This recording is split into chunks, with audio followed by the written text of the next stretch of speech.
Everybody, so I'm sitting here in the car. No, I'm not driving, and we're on our way to the Texas Homeschool Coalition conference, and I'm sitting here wondering how I even got here, being a homeschool mom. I can't say that I foresaw myself doing this at any time. And I see it saying my connection is weak, so hopefully you guys can see and hear me okay. If you're joining, say hello. My name is Amy Miller, and if you're new to our page, my husband Jim and I are the founders of 3 Life Essentials. We're wellness advocates, and we advocate for wellness in all areas of our life, from our spiritual foundation to our lifestyle and our healthcare choices. And again, it's saying I'm weak, my connection is weak, so I really hope you guys can see and hear okay. But I wondered for a long time, is homeschooling right for me?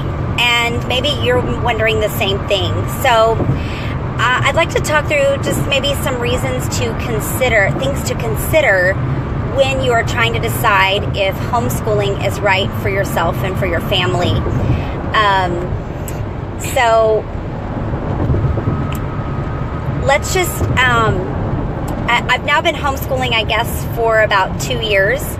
And I will tell you, sometimes it's for a season, sometimes it's for a long time. So I'm still kind of a newbie, but I've seen enough to get some things, have some ideas and things to share with you as you're thinking about this.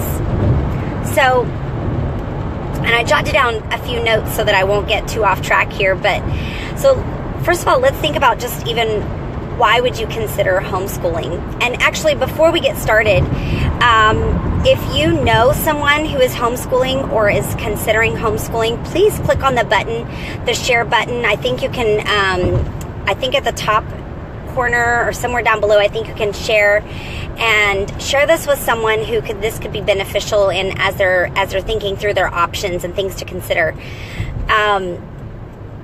And if you want to stay tuned with us on Free Fridays, click on the top right hand corner and you can stay notified when we are updating, because every Friday we're joining in here usually at noon Central Time Zone, but today we're a little bogged down with I don't know if you've heard anything about doTERRA BOGOs happening, but we've been a little bogged down with those, and amazing people getting helped with buy one get one free deals this week. But today we've just been a little behind.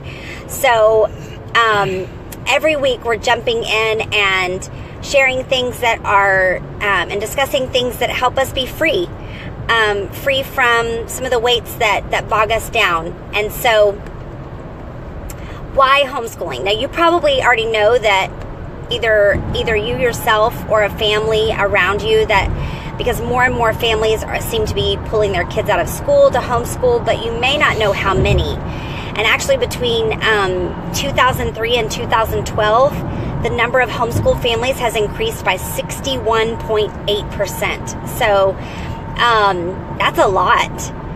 And so all this growth may have you thinking maybe you should look at this more closely. And so that's why we're talking about this today. So there's certainly a lot of things to consider when you're looking at homeschool as an option.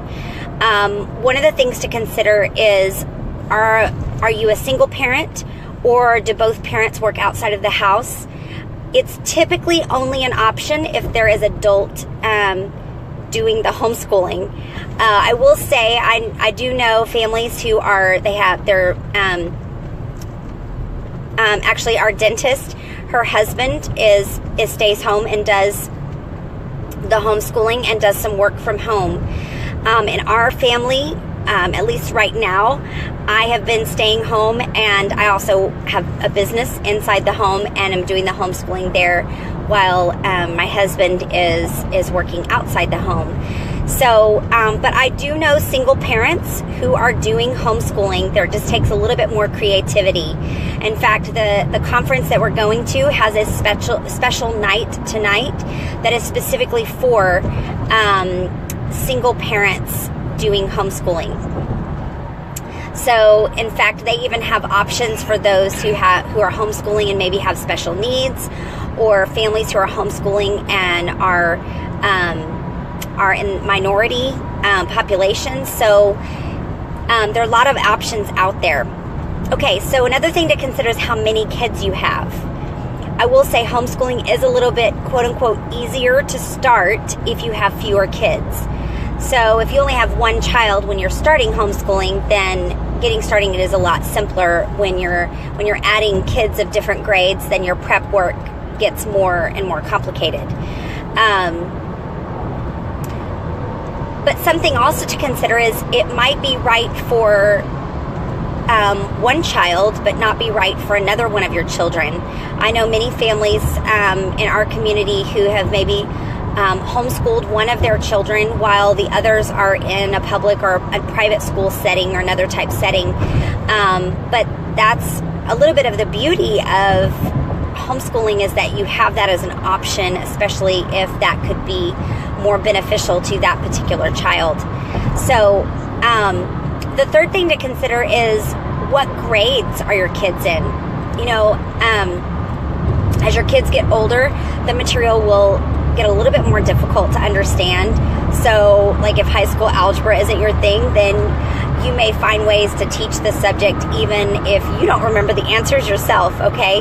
The materials available today are excellent. They're out of this world. In fact, the conference that we're going to has an exhibit hall of, you know, a huge convention type, huge exhibit hall full of companies who have online options, who have options where you go to a group for one day and then the rest of the week you're doing things from home.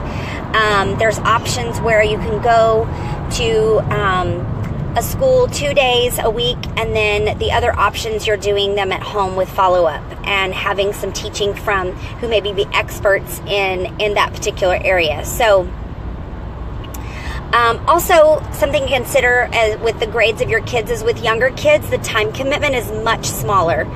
For example, kindergarten really can take less than an hour a day. It's amazing how much time is spent in public school, especially with just sitting around time waiting or some busy work, just because of the number of kids that are in the classroom versus if you are only dealing with one or two children. So, and so the older the kids get, the amount of time that they spend on school gets longer. So that's something also to consider. Cost is also another factor to consider. That's the fourth thing to really consider, because different types of curriculum will end up costing different amounts. And so, but you will end up paying something typically. Now, there are options out there online, free resources and things that you can utilize for schooling. And I know some families do that. That's not something that we usually use, but that is an option to consider as well. The fifth thing is freedom. And that's something that we've found. Homeschooling gives you a greater freedom than any other type of schooling does. If you go on a trip as a family, you don't have to miss out on school. You can just bring it with you. And this is one of the things that has made an option of living full-time in an RV a possibility for our own family. It's something that we've at least been talking about lately. So, in fact, the curriculum that we use with our oldest is focusing on American history this year. And so instead of just talking about Jamestown, we could actually have the ability to go see it. Instead of just talking about Valley Forge, we could have the ability to go there. It gives you the opportunity to kind of broaden your horizons. So that's just another thing to think about. It gives you a lot of freedom. And then another thing to consider is the spiritual aspect. This is one of the things that when my husband first brought up this idea to me, this was, in his mind, the biggest reason to homeschool. In the Bible, it says that a student, when fully trained, will become like their teacher. And my husband was a teacher for many years, and we still know quite a few people who are teachers. And some of them are the salt of the earth, but many of them are not. And even the good ones are caught in a system sometimes that refuses to allow them to speak about Jesus. And even in private schools that are Christian, sometimes the pull towards high academia rather than making kids followers of Jesus is more of the emphasis. And so homeschooling really gives you the freedom to make training your kids to be followers of Jesus the most important thing, if that's the most important thing in your family. And the last one to consider, and I see somebody's on today. Hello. The last thing to consider, and this is probably the biggest one that most people think of when thinking about homeschooling, is socialization. Let's just get this one out of the way, because many people think that homeschooling kids will make them socially awkward. And while I have seen that to be the case in some instances, with us and in the community that we are currently in, we've actually found the opposite to be true. The homeschooling community, at least from when I was in school and being around other people who were homeschooled, I was not homeschooled myself, and neither was my husband. But when I was around them, homeschooling community has grown by leaps and bounds in the last decades, especially with the number of families choosing that option. And different homeschooling groups are growing faster than ever. And so nowadays you can typically find a community almost anywhere that can give your kids opportunities to get to know other kids. And I don't know if you know this, but most places as well, if you are homeschooling, you still have the opportunity to join in any public schools extracurricular activities. We have a family friends of ours who they pulled their son out to be homeschooled, and he was able to still participate in band so that he could still practice his saxophone and be a part of that. And so there's lots of opportunities for socialization that maybe weren't out there before. So I would love to hear what you are considering about homeschooling, and if you are homeschooling, comment below with what you've seen as the benefits. Which of these factors have been the greatest for you? So we're here at the convention. We're going to go in the exhibit hall now and attend some of the workshops, which are fantastic. And we'll see you guys next Friday. Actually, we're going to be doing making gummies next Friday, so join us. Okay, bye-bye.